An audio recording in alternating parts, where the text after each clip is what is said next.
Hi there, we are looking today at a budget knife from CRKT called the Noma.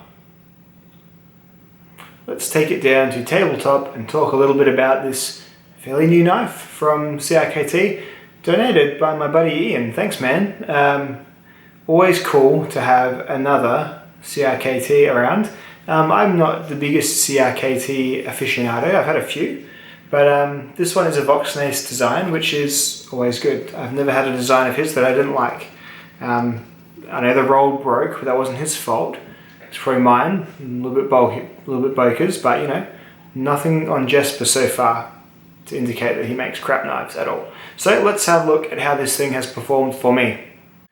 Alrighty, first of all, let's just get a good look at it. So that is the knife. It is in your pretty palatable, larger EDC size. So that's a Kaiser Gemini next to it, which is like a 3-inch blade. So this has got about the same size blade, just the whole layout's a little bit different, that's all.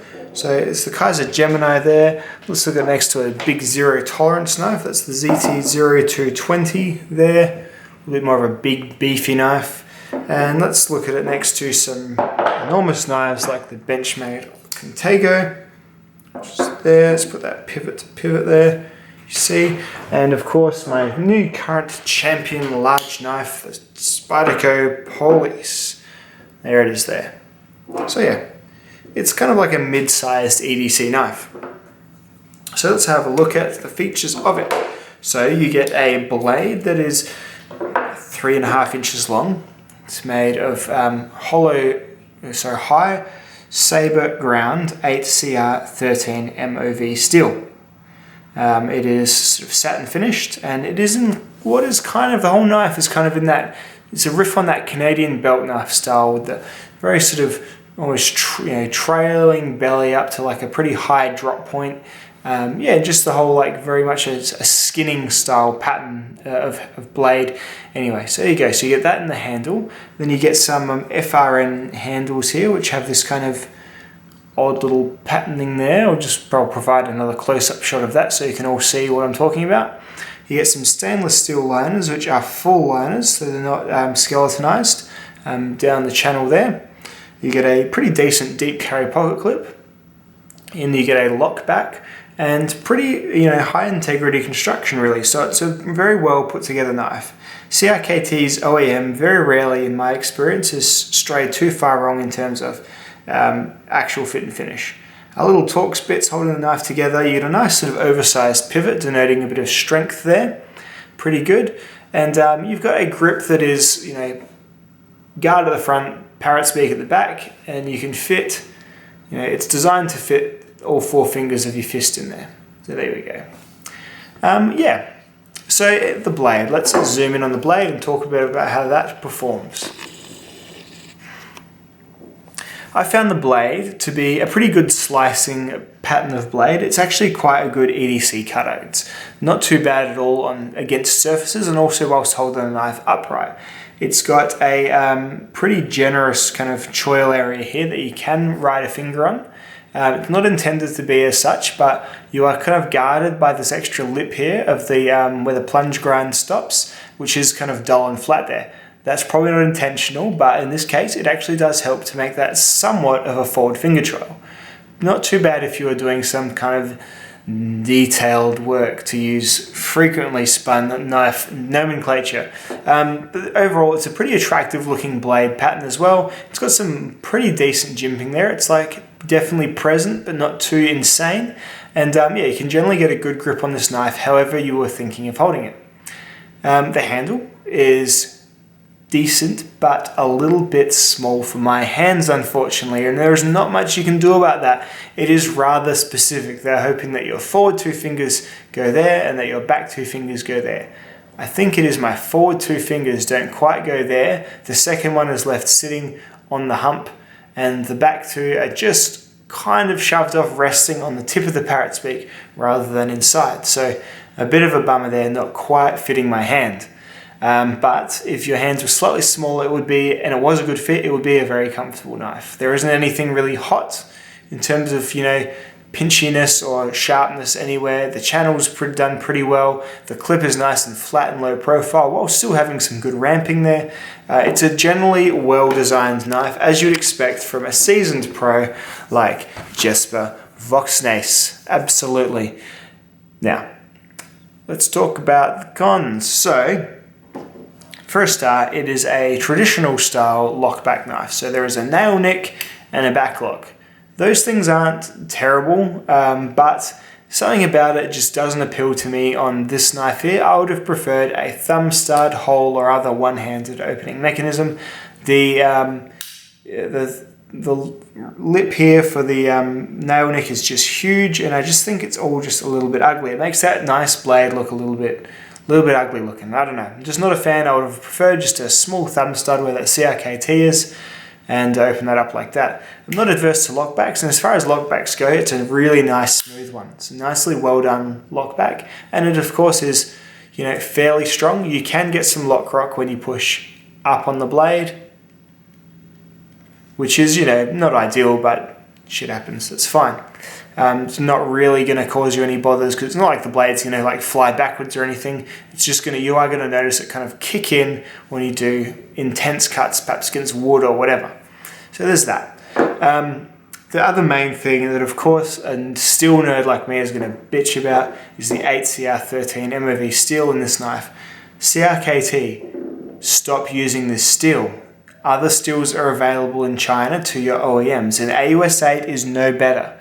They both cut about the same amount of time. You can get stuff that is much better for a marginal, if at all existent, price increase. I'm talking, of course, about the 14C28N that Real Steel and that Rake are using. They're all probably in the same manufacturing district as each other, and probably as whatever OEM are making these for you. So I'd move on to that steel. This stuff just doesn't hold an edge and it rusts. It's not really got much good going for it for a pocket knife. I know you can make lots of knives and experiment with lots of different patterns for cheap, but this steel, there's not much good you can really say about it. I'm sorry to say, apart from that it's low cost, I just feel like a lot of the designs are better than this, and they could be sold as slightly more expensive knives just without using that steel.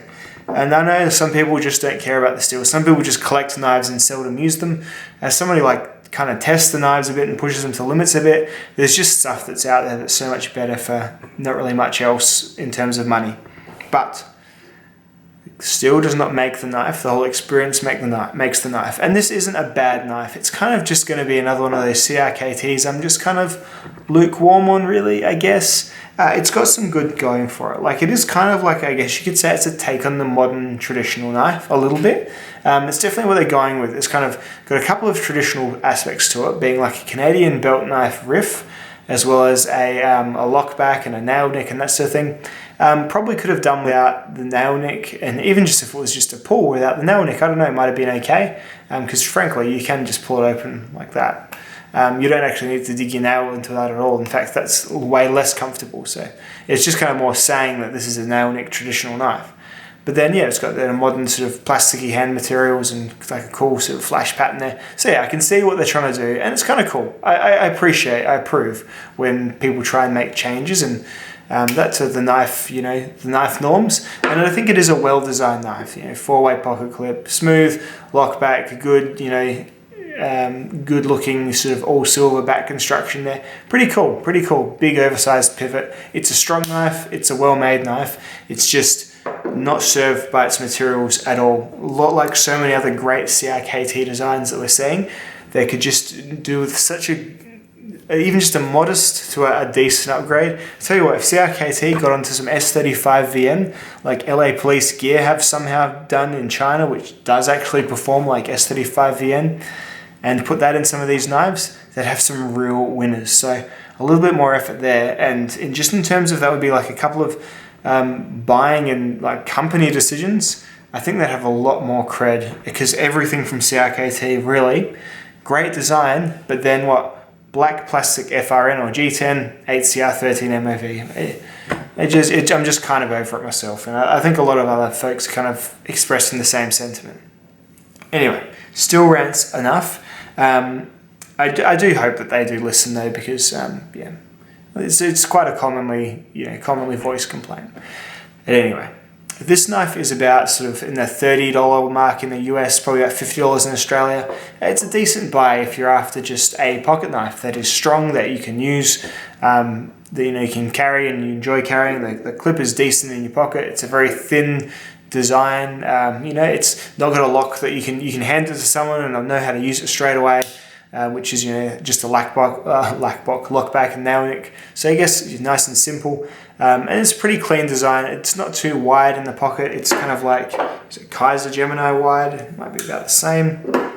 It's a little bit wider, but it's not like it's Spyderco Police wide or anything like that. It's it's good. It's an overall well-designed knife, just let down again by its materials.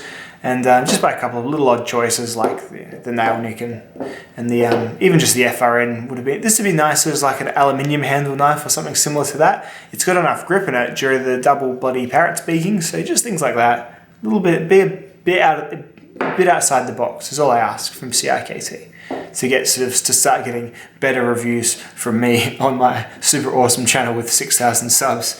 Not to belittle myself, but I don't expect to force industry-wide change, but those are just my 2 cents. Anyway, thanks for watching my video, dudes. I'll see you all in the next one. Bye now.